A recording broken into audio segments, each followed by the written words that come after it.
Alright guys, so now that we understand the concept behind cracking a WPA password, let's go ahead and perform this attack and see if it actually works.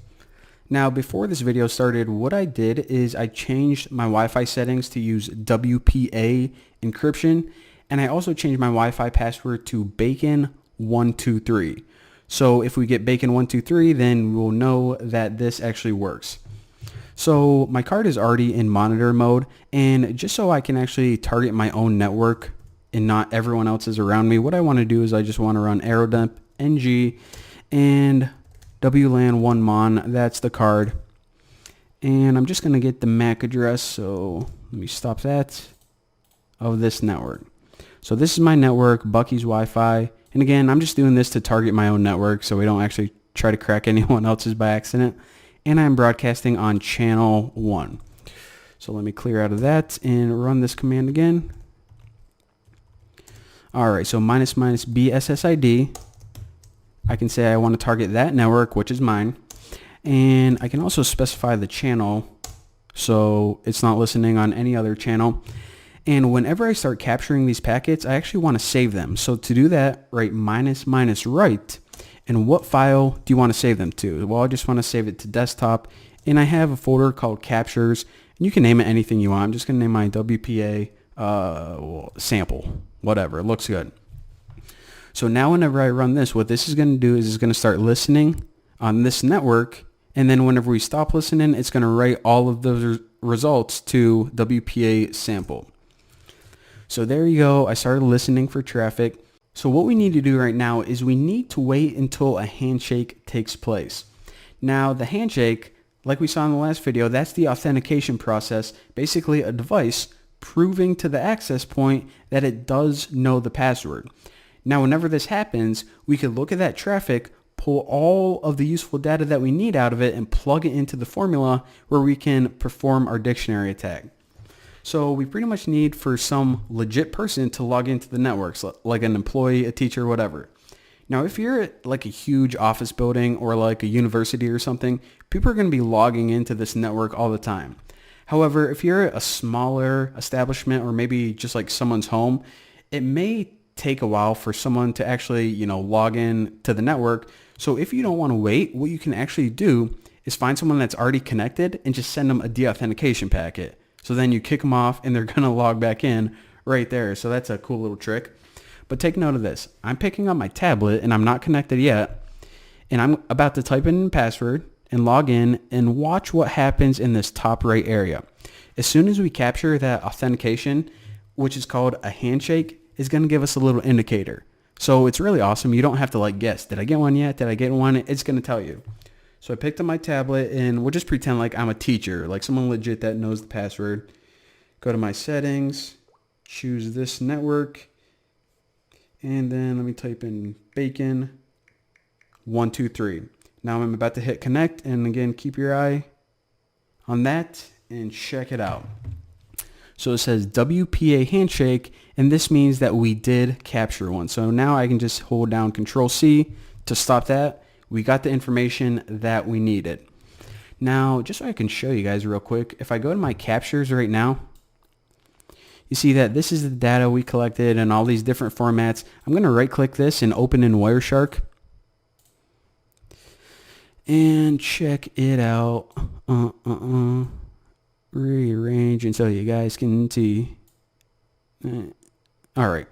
So this is all the packets that we caught, and if we try to read any of these, not going to be very successful. So it's pretty obvious that right now, even though we can look at some data, it is all, encrypted. This is useless to us. So what we're about to do next is we are going to loop through the passwords, and we're going to plug them each into a formula, and we're going to see what one works. So what you need is actually a list of passwords, and they are all over the internet. I'm going to show you the one that I got. I actually got this off of GitHub. So these are just the top 1,000 common ones. 1, 2, 3, password, 1, 2, 3, 4, yada, yada, yada. And let me show you guys something. So I put my password on line, where you at? All right. So on line 420, that's my password right here. So it's going to try all of these, and then whenever it gets to mine, bacon 1 2 3, it's going to go dun da da. Well, it's not actually going to make that sound, but you know, it's going to be thinking about it. It's going to be like, hey, I found the right password. I found something that works. And this is incredibly easy. So for this, we're going to be using a tool called AirCrackNG. Now, I'm going to talk to you guys about a little rant. The entire suite of tools, like the collection of tools that we're using for Wi-Fi, it's called AirCrack. And one of the tools in here is actually called AirCrackNG. So the name AirCrack isn't the name of the collection. It's also a name of a tool. So it gets kind of confusing, but you know, don't let it throw you. So AirCrackNG, that's what we're going to do to crack the password. And then it takes two pieces of information. The first one is the capture file, the one that we just opened in Wireshark. And mine is in desktop captures, and it was called WPA cap. Now, the next thing it needs is, all right, what are all the passwords that you want me to try? And that was that file I just showed you guys, and it was desktop list, and I believe it was called, no, top passwords and 1000. So again, in order to find the right password, all you need is a capture file that has the handshake in it and a list of possible passwords. Now I'm going to hit enter, and it's going to start looping through those. And how quick did that take? Like a second and a half maybe. And what it says is, okay, I found your key, bacon 1 2 3. I mean, in a blink of an eye. And by the way, I just want to say that it doesn't usually take that quick. Sometimes people have like millions and millions of passwords. Sometimes it can take quite a long time. But I mean, this is a computer. It just ran through 400 potential options in, you know, like half a second. And I mean, if you ever looked at anyone's password on their Wi-Fi, they're usually not that complex like the majority of people. So that is how you perform that.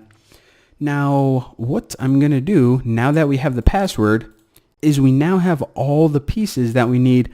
Not only can we log in to the network just using this password, but we can also start decrypting all of that information. So now let me move over to my captures file. And what we can do here is we can run a tool called AirDecapNG. And this is a tool that you use to actually decrypt those packets. So now that we have all the pieces, what we can do is we can start looking through these packets and decrypting them. Pretty awesome. So the formula takes a couple pieces, and we already have all of them. The first thing is, what's the name of the network? So it was Bucky's Wi-Fi. Simple enough.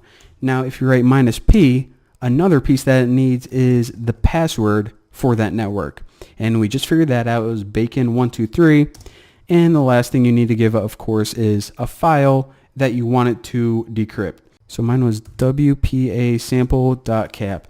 And check this out. So keep an eye on this, because what it's going to do is it's actually going to build a whole new file. But this is going to be with decrypted. So the file names are kind of similar. It's going to name the same thing as this, but put a -DEC at the end. So keep your eye on this whenever I run this command. Going to hit enter.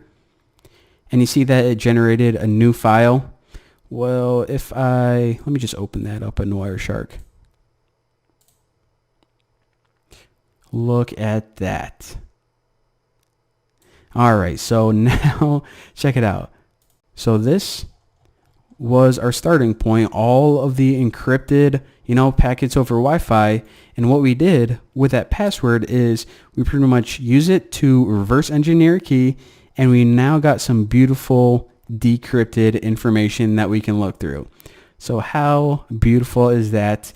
And that, ladies and gentlemen, is the basic theory behind WPA key recovery or password recovery, and also how you can crack a password if you don't know it, and also use that password to decrypt WPA packets. So there you go. Thank you guys for watching. I will see you next time.